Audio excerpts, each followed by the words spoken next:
Selamat pagi anak-anak.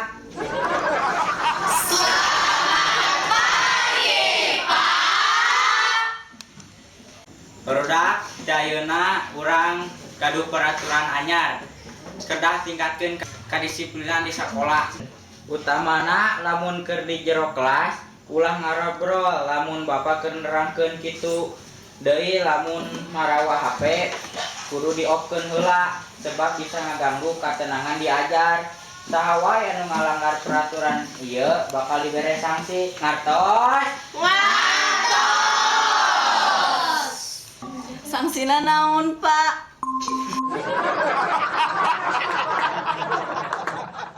Lamun kanyahoan maraneh waktu diajar nyawa HP atawa kadenge suara HP, wayahna kudu kaluar ti kelas.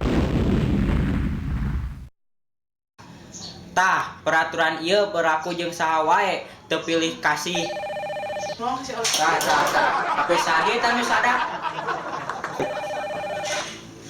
Dingeningan HP bapak nu disadat teh.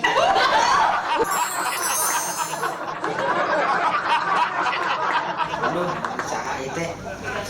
Bawa nu nagih.